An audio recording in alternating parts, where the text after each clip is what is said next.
So, today we're in the fourth dynasty of Egypt. Now, to give you a little idea of the timeline here, we're going back. The fourth dynasty is not the first dynasty, obviously, because it's number four, of Egypt. It is the fourth. Now, a dynasty is a posh word for a family. Yeah. So, uh, Egypt had many, many dynasties, um, and they're family groups. They're not, just to be more complicated, they're not always directly related to each other, because that would be too simple. But they're general groups of families, a bit like if we think about it in English history. We saw on Mondays the Plantagenets, that was a dynasty. The Tudors are another one, the Stuarts are another one, that kind of thing. So a family grouping that makes up the leaders of a country.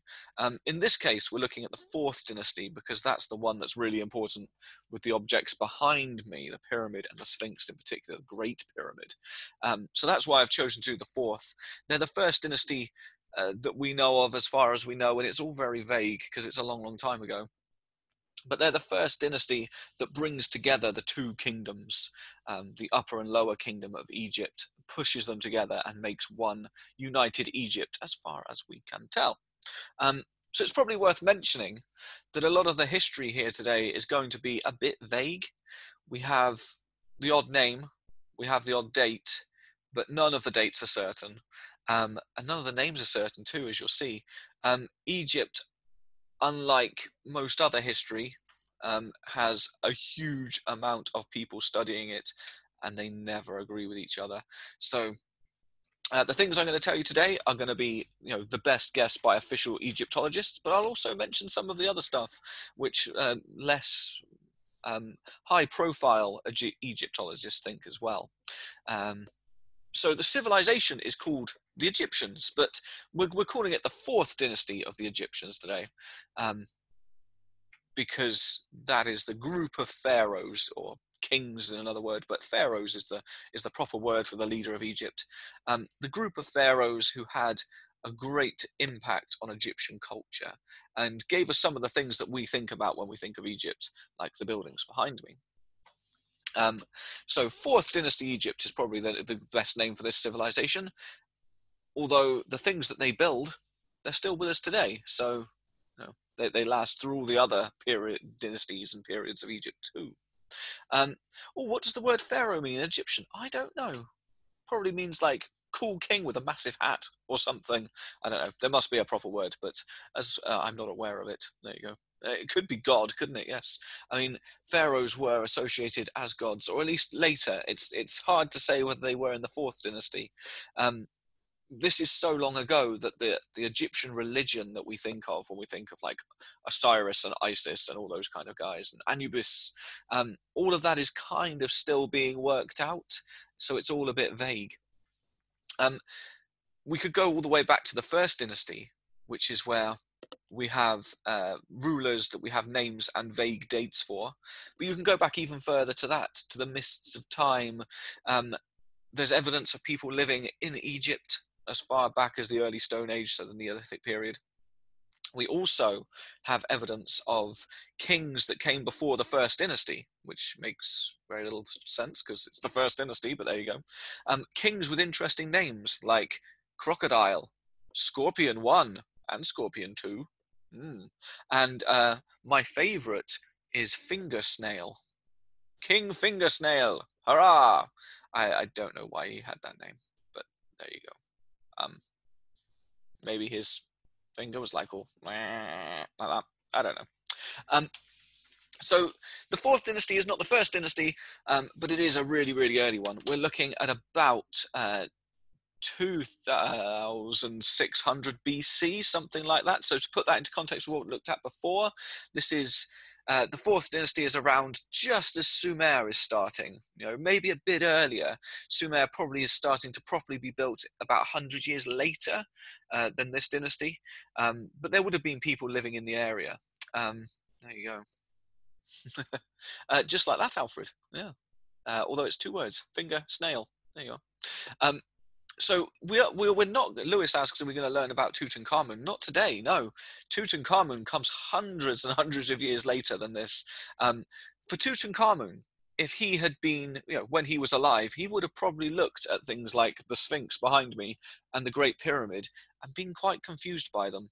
He certainly wouldn't have known how to build them because, to be honest, we find it difficult to work out how they built them today. Tutankhamun and his gang certainly wouldn't have been able to build anything quite so cool as that. The secrets to the building of these things are lost. They would have probably known the names of the kings, because we have them written in hieroglyphics, but they probably wouldn't have known much about them. We can assume that Tutankhamun and his lot weren't doing quite as much history as we were, at least not in the same way, certainly not the same amount of archaeology. So, no, Tutankhamun is way further in history, and he would have been very confused. So, let's have a look, though, before we go into what makes up, or at least some of the people that make up the Fourth Dynasty. Let's zoom in on our pretty little map of Egypt here, just to explain why this place is so important. Now, if you remember way back when we had a look at Sumer, the Sumerians, we noticed how the reason for their civilization being so good and strong and powerful was mainly because of their rivers. They had the Tigris and the Euphrates, bringing them lovely nutrients with which they could use to feed their fields and grow cool crops. And that meant that they could stop running around trying to hunt, deer and animals the whole time.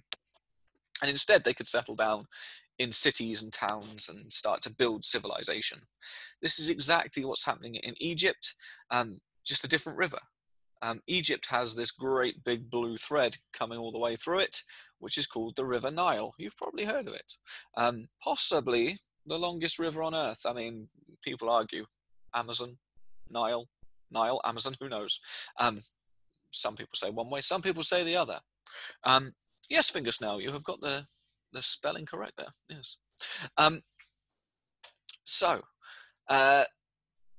This river, it starts way down in Africa, and this is the end of the river. Although it looks like, the river is flowing this way, it's coming from the south to the north, because it starts way down in the south, and all rivers end up in the ocean. So this particular river, it starts all the way down in Africa, and by the time it gets to Egypt, it's pretty much near the end. This is the very bottom part of the river, which means it is the best part of the river for nutrients. Because if you can imagine all of those wonderful nutrients taken from the soil, taken from, dead animals, minerals from the rocks, it's all brought down through the entirety of Africa. And by the time the river gets to its end, like all rivers, it's kind of sluggish. It's fast, but it's wide, and it just spills everything out of it before it reaches the sea.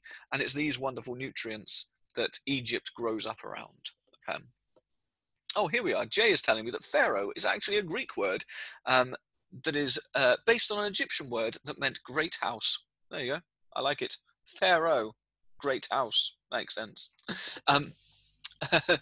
Grace says maybe someone should measure the rivers, the Amazon and the Nile. They have tried. Yes, it's very, very difficult. The problem is, if you're trying to measure the length of a river, you have to measure the length from the end. So we call that the mouth, and this is the mouth of the Nile here. You would then have to measure it all the way back to the very first trickle that starts that river. And that's really difficult, because if you imagine, as we come to the start of the river, if we're walking from the end to the start, you've got to follow loads of tiny trickles, and some of them go this way and some of them go that way, and you've got to measure them all and work out which one is longer.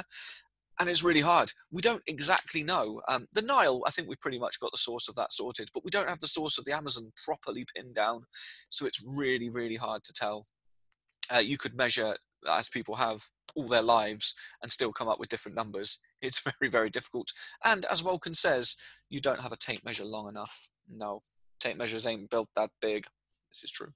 So the river is the key here to the Egyptian civilization, and the people who grow up around the river, they are people who can settle down, they can farm, and they can start to build impressive buildings. Two of those that we're really going to focus on today are the Great Pyramid of Giza and the Sphinx, but they're also building less impressive buildings, houses for people, palaces, temples to their gods, all that kind of stuff. Now, this map shows us a lot of things from Egypt, and to be honest, a lot of this stuff wouldn't have been here when the fourth dynasty came along. For instance, the Valley of the Kings here, with our Sphinx and our pyramids, that wouldn't have been there originally. The fourth dynasty built a lot of that themselves. So back in their time, we're just looking at a sandy area. A lot of these obelisks, they haven't been built, and a lot of these statues and palaces are later in history. I thought this was a nice map because it's nice and colourful and shows us some of the cool animals that are hanging around this area. I quite like this baboon here wandering around. We've got a Nile crocodile. We've got an ibis, or maybe a heron. I think that's an ibis, or maybe that's the ibis up there. We've got scorpions and flamingos. It's a nice, interesting place. Ooh, a poisonous cobra hiding down here, look. So Egypt is young during the fourth dynasty, but it is definitely on its way up. Oh, somebody has asked me, why is there an upside down pyramid? Where's the upside down pyramid? I cannot see an upside down pyramid. Am I missing it? I don't know. Oh, there's one here. Yes. Oh, I don't know why there's an upside down pyramid. I'll have to look into that, won't I? Maybe they built the fantastic upside down pyramid of the pharaoh Khufu or something. I don't know. Good question, though. I'll try and find out for you for next time. So the rivers bring in the nutrients. People are building up societies around it. We've got pharaohs who are in charge, and this is where we start to see the first ideas about religion. So as far as religion goes, Egypt is polytheistic, just like Sumer, but their gods, their deities are a bit different. Traditionally, we see them with animal heads. So, for instance, Anubis has the head of a jackal. He is the god of, or one of the gods of the underworld. Whereas Set has the head of some other kind of dog. It's like some kind of wolfy dog thing. Yeah. So animals are important. And that makes sense because these are people that live in an area full of wildlife. Oh, of course, Bastet, Mega Gengar, yes, the goddess of cats. And we start to see, really with the fourth dynasty, is the first time we start to see mummification used in a big way.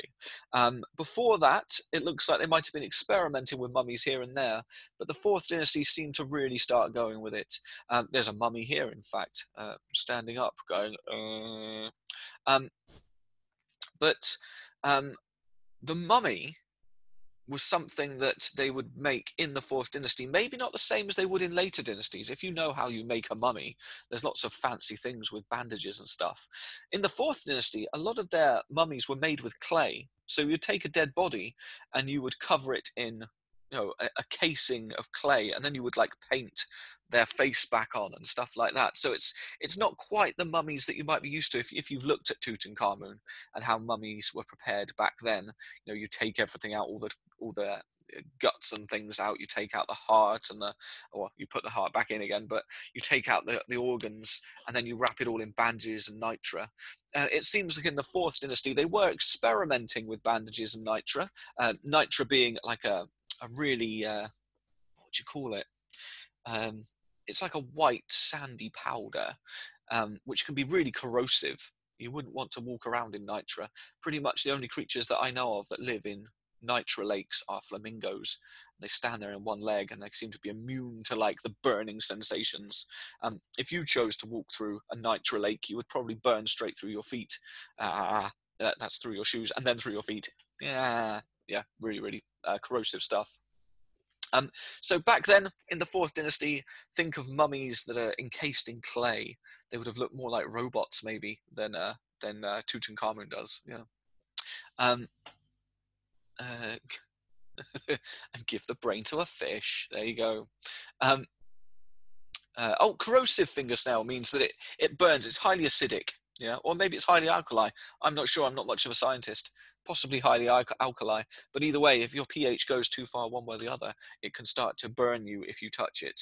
And nitrate is a thing that can do that. Yeah. In fact, Tutankhamun, even though he's a later pharaoh, it seems that he caught fire at some point. His mummy has fire damage on it. Could be from the nitra that was on him, and it just spontaneously combusted whilst he was in his sarcophagus and burnt a lot of him away. But there you go. So our fourth dynasty, they're experimenting with mummies, and the thing that probably makes them really important is that they are the first guys to start building in really impressive buildings. Egyptian rulers all the way back to the first dynasty had started to build pyramids, but to be honest, if the pyramids were more like these resemble hills here. They're not supposed to be pyramids, but an early pyramid, they looked like this. They were mounds of stones just piled up on top of each other, quite scruffy. Um, Certainly not the amazingly angled and beautifully made buildings that we see in the fourth dynasty. But the idea of pyramids was around. It's let's make a heap of stones and put a dead body in it. Maybe we'll make them a mummy, maybe not. That developed into making pyramids that had flat tops. So you would have like a square base, and then you'd have a slightly smaller square on top and a slightly smaller square on top, which if you're going to make a pyramid out of Lego, if you're using square blocks, that's kind of what you end up as. Yeah, you kind of have ledges, don't you, around as it goes up, and you have a flat top on top. That's what the second wave of pyramids would have looked like. But by the fourth dynasty, people are starting to make pyramids that are proper pointy. Oh yes. How many pyramids were there? That's a good question. No one knows how many pyramids there were. There's lots now, but there's a lot more that have been lost. So it's hard to say exactly how many would have been made overall. Good question, though. Yes, an archaeologist, Vulcan said they'd like to be an archaeologist. There's a specific type of archaeologist that works in Egypt, and we call them Egyptologists. So you could be, if you wanted to work in Egypt, you would be an Egyptologist. You could be an archaeologist as well, though, a digging Egyptologist. Now, this guy here is the first pharaoh of the fourth dynasty, and his name is Sneferu, or Sneferu. It's a cool name. Kind of reminds me of a Smurf. He's not a Smurf. He's a human. TJ says there's 80 pyramids at the moment. It's hard to say because who knows how many have gone. In fact, there are rumors that there was one found just a few months ago. So the number changes for sure. So Sneferu, he was the first ruler of the fourth dynasty, and he brings together the upper kingdom and the lower kingdom of Egypt, and he rules over both of them. Now he does this, we imagine, through conquest, but it's really hard to tell. He probably came in, attacked the third dynasty and took over, but we don't know. He may have been related in some way to the third dynasty and just made a new start. It's tricky. As you can tell. Oh, Gemma, this is a history lesson today. Yes, not about the geography of Egypt. We're not going to talk about modern Egypt today. Just very, very, very ancient Egypt. So Sneferu, he takes over and he starts to really make Egypt impressive. Now, his reign was around 2600 BC. It has to be a circa. Circa means about or roughly. We just don't know. There are so many Egyptologists out there. It's probably the most studied field of ancient history by far. Some of them will give dates that are much earlier. Some of them will give dates of much later. The Egyptians themselves, they had kings lists, much like the ones we saw in Sumer, with pharaohs that ruled for 3,000 years or 12,000 years. So, who knows how long the original pharaohs ruled for. But Sneferu, we can give him a rough date of 2600 BC. And here he is, sat down with his probably some kind of fly swat, swatting away the flies maybe, or it could be something with more religious significance than that. And we see with him the cobra, the snake, which is echoed on his hat. Now, our Egyptians, they used to like snakes. Snakes are important in Egypt, as they are in most cultures around the world. And they're one of those weird things that sort of reverberates through humanity. In most cultures I know of anyway, the snake represents knowledge and wisdom. So here we have the pharaoh with the snake of wisdom, trying to show how intelligent he is, how clever he is. I mean, you can go anywhere from India to the Bible, and you can find snakes intertwined with knowledge. That's how it goes. Could be a bib. I like that finger snail. Yes, maybe it's just a bib. Now, we're not going to focus much on Sneferu here. He starts off the dynasty, but the one that I really want to focus on is Khufu, who's probably the most famous of this dynasty. You may have heard of him, you may not have done. His claim to fame is that he builds the Great Pyramid of Giza. Ooh, it's a pyramid, and it's great. Um, Vulcan asks, why do snakes represent wisdom and knowledge? I don't know, but it seems to be something that happens all through culture. I mean, in Hinduism, the snake is within the chakras, and you awaken the snake when you reach enlightenment. In the Bible, of course, it is the snake who tells Adam and Eve that they must eat the fruit of the tree of knowledge of good and evil, which gives him a bad reputation. We also saw a snake in the story of Gilgamesh, didn't we? Who comes and eats the plant of immortality, and helps Gilgamesh understand that death isn't that bad. It's the snake that is the catalyst for his self-understanding. So the snakes are everywhere. Yes. Eliza says, because they're evil. No, in all of ancient civilizations, the snake is a positive symbol. It's only with Christianity that it becomes negative, because of the whole Adam and Eve thing. In fact, there were early groups of Christians who would worship the snake. They said that it's the snakes that are important because the snakes opened Adam's and Eve's eyes. Unfortunately, all of those groups of Christians were eradicated most brutally by the more mainstream groups of Christians. So, shh, don't mention it. Don't mention the snakes. Shh. Khufu, he probably had a snaky pet or two because he was a wise man, and he is known as a builder, a great builder. Now, his pyramid is the Great Pyramid. It's the best pyramid, and I say that without any kind of hesitation. But it wasn't the first pyramid. His forebears, including Sneferu, had been building pyramids already. We can see in this picture of this modern picture of the Valley of the Kings here, that this is quite an early pyramid, one that came before. It's smaller, it's more rough. The Great Pyramid is here in the middle, but then we have some almost equally huge and wonderful pyramids next to it. It seems that Khufu wanted to have the best pyramid, and so, as far as we know, he had it built. Now, we don't know how long it took. The common estimate is 23 years. That's the length of Khufu's reign, not Sneferu. He sounds like a kung fu master. He wouldn't have known kung fu. No Buddhists yet. Maybe snake master. I don't know. But people say, well, he'd probably take him about 23 years to build this because that was roughly how long he was pharaoh for. But that gets tricky. In modern times, a French engineer, he looked into this, and he said that he could build the pyramid. He reckoned he could build it himself, with help, of course, but he could design it and build it, an exact replica, using the same materials, and it would take him probably 15 years. That's what he reckons he could do today. He says he could do that today in 15 years if he used helicopters, drilling machines, massive diggers, and a lot of workers. Yeah, that's his estimate today. So how Khufu did it in 23 without any helicopters or any heavy lifting equipment at all is a bit of a mystery. Yeah. Now, there are over 1 million blocks in the Great Pyramid, and the average weight of those blocks is about the weight of a small elephant. Okay. Now, back then, this is the Bronze Age. This is the early Bronze Age, which means they've got basic bronze tools. How they managed to dig that much, those huge, several ton blocks out of the ground, and then bring them to the pyramid, and then stack them on top, and then cover the whole thing in marble, is a complete mystery to most people. No one knows how they did it. And like I say, not even people like Tutankhamun would have been able to work it out. No one did it since. They built it. Another pyramid this great was never built again. So however they did it, that knowledge has been lost. And archaeologists have been looking into this for a long time. They've been looking around for the tools, but they can't find them.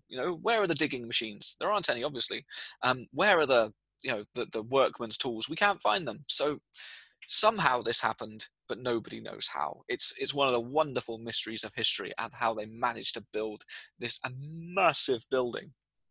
Now, this building wasn't just really heavy and made out of loads of bricks, but it was also the tallest building on the planet until they built the Eiffel Tower in the 1800s. So for thousands of years, it was the tallest building on Earth. Now, Kyle says possibly magic, and trust me, I've read enough history books by alternative historians who think that it was some kind of mind power, that, you know, Khufu and his men could just look at the rocks and pick them up with their minds. I'm not really going with that. Probably Cyclopses, thank you, Lucy. Yeah, good point. We saw that, didn't we, with Mycenae? All you need is a good couple of Cyclopses and you're on, really, aren't you? Good point. Tutankhamun could well have thought that the gods did it. And in fact, that's another theory in history that some historians, and they're quite serious about this, they believe that maybe once upon a time there was a great civilization who were super technological. You know, they had special machines and they could do amazing things with, like, I don't know, their minds, or just, I don't know, digging machines, and that they would have taught the Egyptians how to build it, but those people have now disappeared. Eliza says maybe orcs built it. Maybe orcs are strong. I mean, you know, you get a big orc, they could probably lift a small elephant, but you need a lot of orcs. And unfortunately, we have absolutely no evidence that orcs lived in ancient Egypt. Trust me, I'm sad. What's an orc? An orc is like a big green monster with big teeth. Yeah. I don't think Eliza is serious when they say that it's an orc. It is disappointing. This is true. It is disappointing that there were no orcs in ancient Egypt. You know, everything would be better with an orc in it, or at least a goblin, I suppose. But there you go. So how they built the pyramid is a mystery. The traditional story is that Khufu got a lot of slaves. This is what the Greeks said. Now, they're talking about 1,000 years later or more. The ancient Greeks came to Egypt and they looked around and they said, how did this get here? And they poked it a bit and they prodded it, and they tried to work out where it came from. They talked to the locals as well, and they heard their sort of myths and legends about the pyramid. No one knew for sure. So they came up with the idea that Khufu had thousands and thousands of slaves.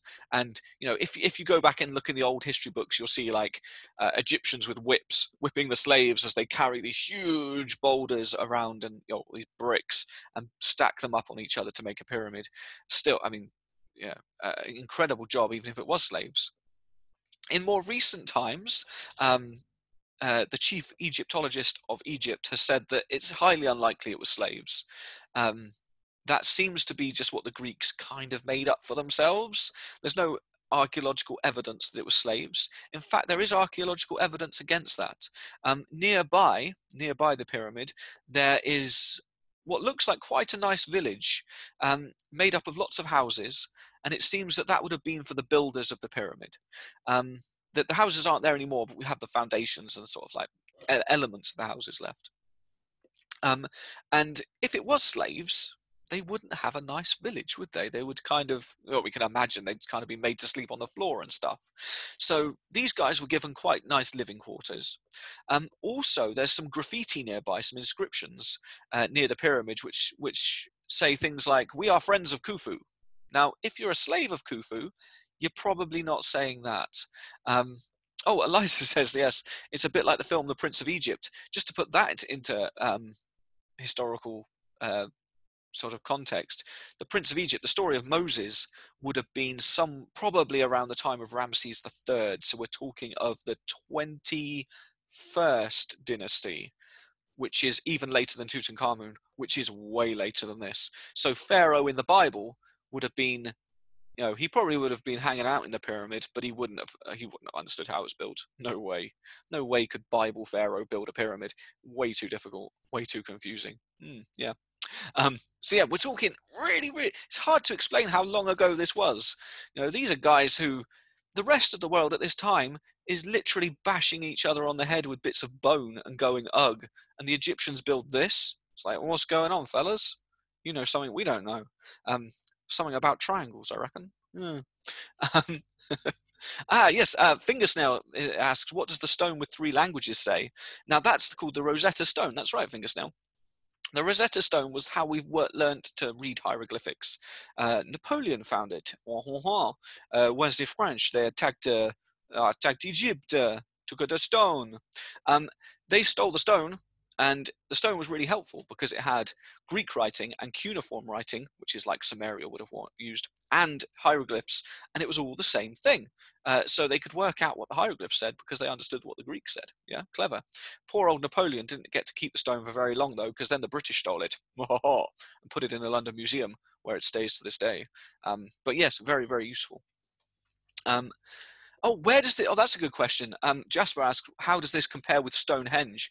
So Stonehenge, that's another tricky one. So Stonehenge could be as old as the pyramid, maybe, but we don't know for sure.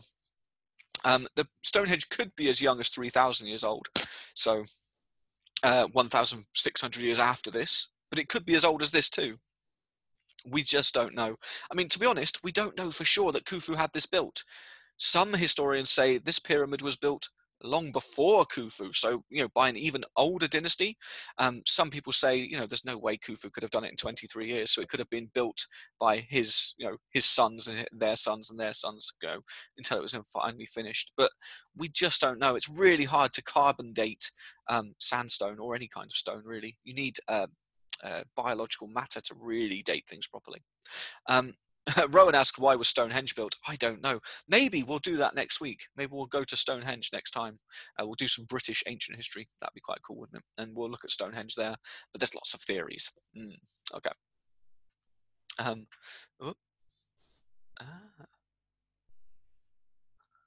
you are. Khufu has learnt about Stonehenge before. That's good.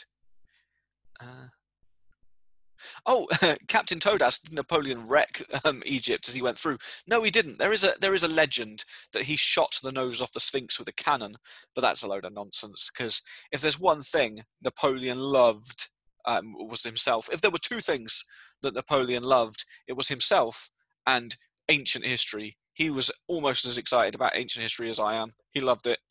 He was obsessed with Egypt. He really only went there to see the pyramids and see the amazing stuff and nick what he could. But he certainly wouldn't have been the kind of guy to break any of this stuff. That's that's not his style at all. He very much enjoyed his history and would have liked to preserve things as much as possible. Someone's asking, why does Khufu have a turtle in his head? I'm not sure it's a turtle. It's just a funky hat, I think. This is a very old ivory statue of him, like really old. So yeah, it's probably maybe a bit bashed about. Maybe looks a bit turtleish. All right, maybe as much as you, Eliza. Maybe. So let's look at some more bizarre things about the pyramid. Now, I could talk to you for hours about the pyramid because I'm kind of sad like that. But let's have some interesting facts that you might not know about the pyramid. Or you might know them, I don't know. But here we go. Fact number 1. The pyramid has 8 sides, not 4. Ooh. No one's quite sure why. But for some reason, every side is slightly indented. So instead of having just 4 sides, flat sides, like every other pyramid does, all the other pyramids had 4. The Egyptians, they built their pyramid with slight indentations every side. Now, some people theorize that this is because it helped the outer layer stay on. We've lost the outer layer. The outer layer would have been made out of marble with a gold cap on the top. So it would have been white and gold back then, like beautiful. Now it's just sandstone because all that stuff has been stolen. But so it might be something to do with making that stick, keeping it on. Maybe they needed those slanted sides. Some people say that they did this because of the acoustics inside. And inside the pyramid, weird things happen with sound. You can stand in parts of the pyramid and make a noise, and it can be heard absolutely perfectly, hundreds and hundreds of meters away on a different level.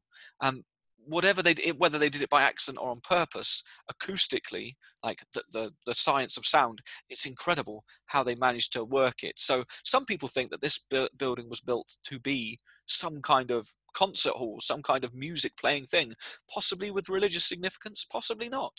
The traditional view is that this building was built as a house for the dead, but that's tricky too because Khufu's not in it. Maybe his body was taken away. There have been found tombs in it with mummies inside, but they came from a much later dynasty.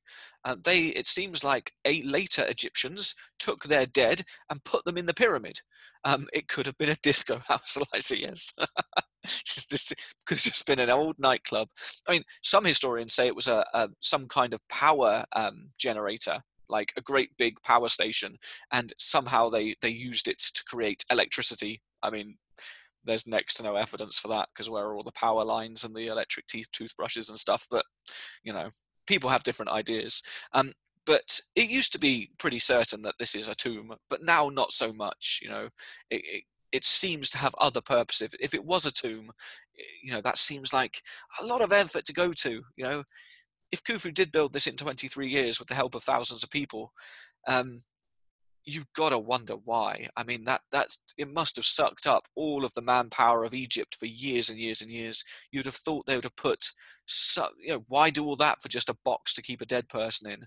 A lot of historians think that logically it must have had some other reason or purpose to it, but we just don't know. Now, if we want to get super creepy and weird, we can look at these two numbers here. Just move my screens away. Now, these two numbers, they show us. They can show us here that we've got the top number is the speed of light in meters per second, 299,792,458 meters per second. The second number is the line of latitude, or one of the lines of latitude, that the pyramid is on, 299,792. And if we boil it down, you can also add a 458 if you want to. Now, this sends conspiracy theorists crazy. How did the Egyptians know to build their pyramid on the exact line in the planet which equates to the exact speed of light? Dun, dun, dun. Tinfoil hats out here, people. Now, it does seem an incredible coincidence.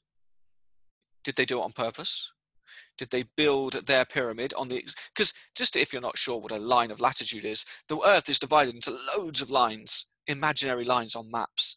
And if you went slightly north or slightly south, by inches, this number would be different. Yeah, it wouldn't be the same number. It would change. So the pyramid has been built on the exact point where it configures with the speed of light in meters per second. Now, some historians say this is incredible. They must have known the speed of light, and they must have built their pyramid here on purpose because they understood that Illuminati confirmed, says Eleanor, maybe. They understood what was going on with the speed of light, and light was important, and so they put their pyramid there. But that's really hard to defend, because for a start, the Egyptians didn't use meters. They didn't measure time in seconds. They had no idea what longitude and latitude were, and they hadn't, as far as we know, any conceivable idea that light moved in waves anyway, let alone had a speed to it. So if you add all that together, we're either looking at some Egyptians who knew more about science than we could possibly imagine. We found this stuff out in, the 1940s, 20s maybe? In the last 100 or so years, we found out the speed of light. How did they do it? Yeah. Also, as far as we know, they didn't know that the world was round, or that there were lines of latitude. I mean, we put them on maps in the 18th century. So what are they doing with it?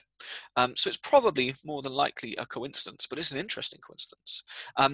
There are, though, rumors that the ancient Egyptians actually did know that the world was round. If you go to South America, you can find statues of ancient South American things with surprising similarities to Egyptian gods. Ooh, coincidence? Probably. If you go to Australia, there is a cave full of hieroglyphics. Ooh, where did they come from? Maybe a hoax? Maybe the Egyptians got there. The hieroglyphics read things like, "We are trapped, our boat has sunk, oh, we're lost."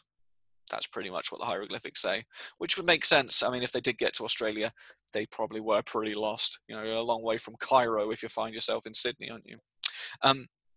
So Fingercell says it's an impossible coincidence. I don't know. If it is a coincidence, then it's just a very cool coincidence.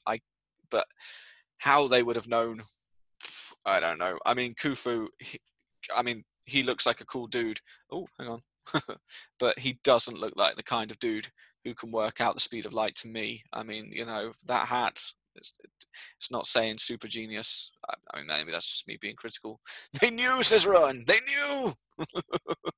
I mean, if you're ever interested in going completely balmy, you could pick up one of about 50,000 books written on ancient Egypt and the secrets of the pharaohs, because they keep on being written by pseudo historians, left, right, and centre. But it's it's something which you could get lost in for a while. Now let's get stranger. Here we are. Here's another one. Khafre or Khafra. All of these pharaohs have their names spelt in multiple different ways.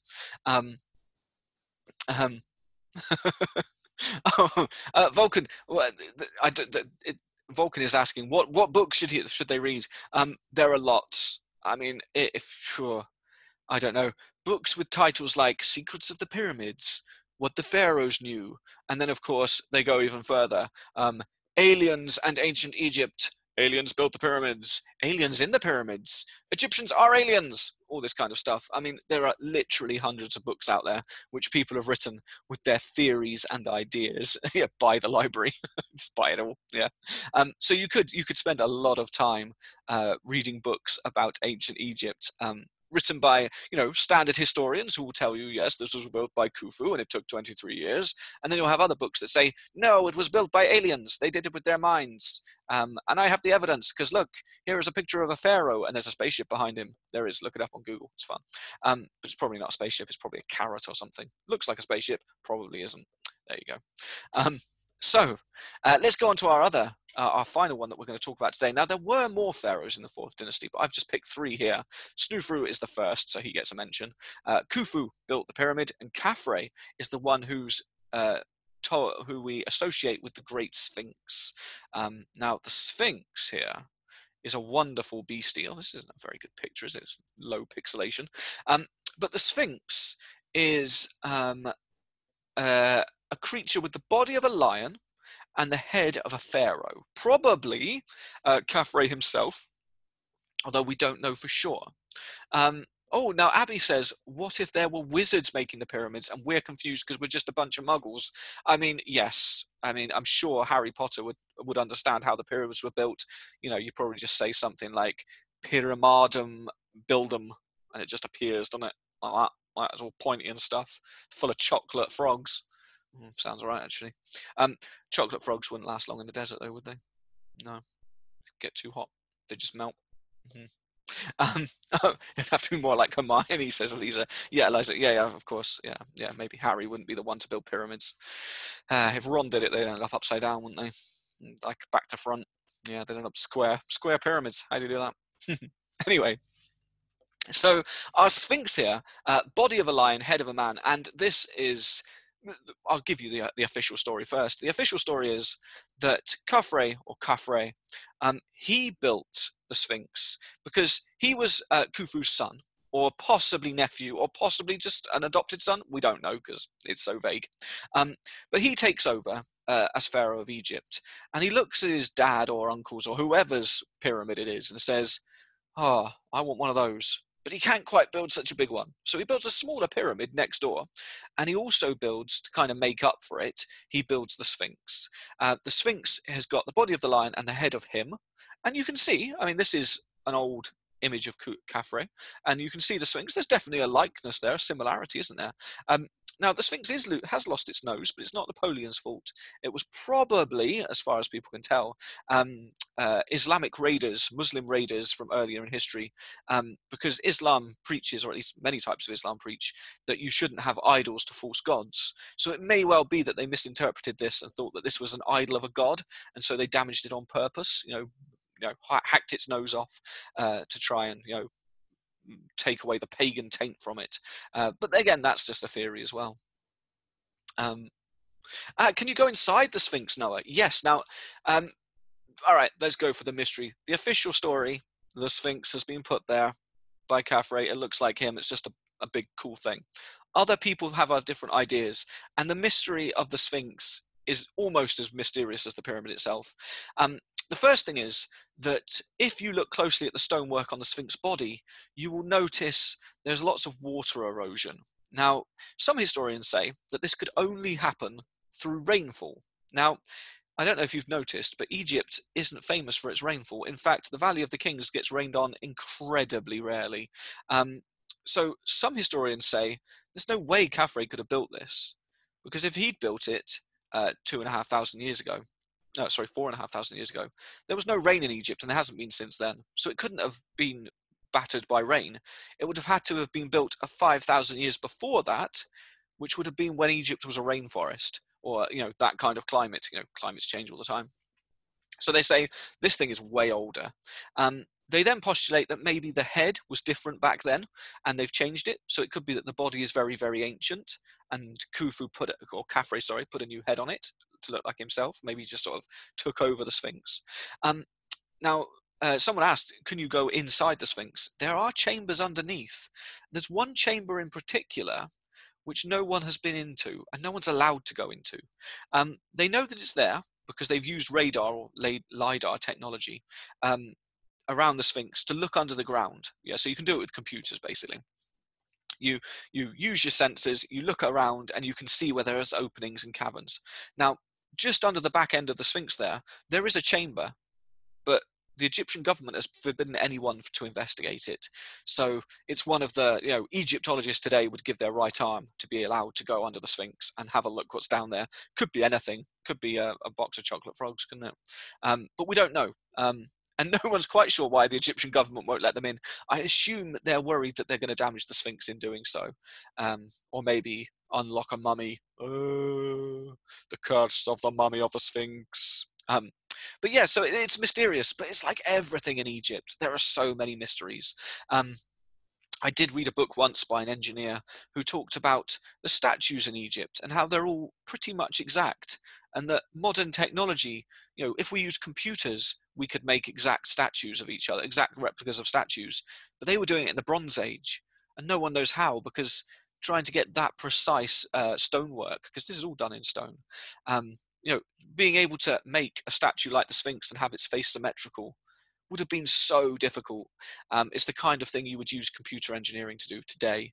So either they were just way better than we are, or they had computers, or aliens, or alien computers, or wizards. I don't know. It's all very confusing. Vulcan postulates that the Sphinx has no nose because it sneezed it off. Maybe someone came along with a great big bag of pepper and it just chewed its own nose off. I mean, this happens all the time to people, doesn't it? It doesn't. Don't worry. So Khafre, he builds the Sphinx. Khufu builds the Great Pyramid, and they're still there today. They're probably, I've given you a load of weird reasons why these things might exist, but probably both things were built just as some kind of religious thing or religious significance. This might just be the point where we see pharaohs start to merge with the gods, because it seems that the oldest pharaohs, the oldest kings, they were just kings. They were important guys, don't get me wrong. Old Finger Snail was probably well respected, walking around with his snaily finger. But they were still just kings. These kings, Khafre, Khufu, when they die, they are treated like gods. So it would make sense that we have huge buildings for their dead bodies, and that we have a lion-bodied, man-headed beast. To represent Khafre. Maybe they are just showing off, trying to say that this is how great we are. Look at us. We got pointy buildings and lion people, so we are the best. It could be that simple, but like I say, start Googling, go down the rabbit holes. You will find lots and lots of weird theories about ancient Egypt. Gemma says it might be Voldemort, the whole thing. Possibly.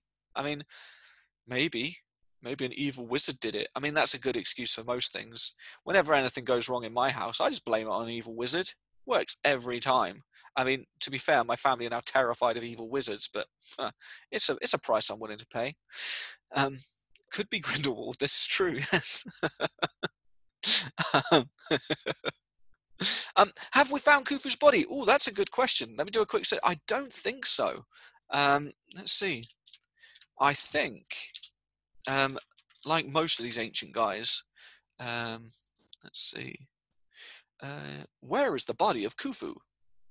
Google says Pharaoh Khufu's burial site has never been known because his body was never found. However, there are a lot of possibilities to where he was buried. A big theory was that he was mummified and put in a sarcophagus in the king's chamber in the Pyramid of Giza. But of course, it ain't there now and we've never found it. So that's the main theory. You know, he died, they put him in the pyramid that they built for him. End of story. But where's the body now? As I say, there are older kings in there. Um, it seems that later, you know, we're talking hundreds and hundreds of years later, people come to the pyramid. Maybe they just chuck Khufu out. Maybe they're like, oh, look at this stinky old mummy. Don't care about that one. Let's have our guy in there instead. Could have been, yeah. But it could be that it was never intended to be a tomb.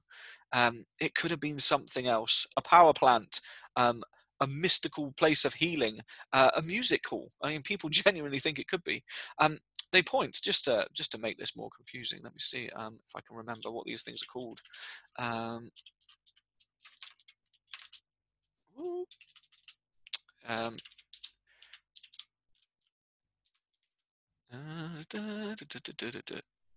Um, what's this called? Oh no! Oh no! Don't do this to me! Oh no, my internet's gone funny.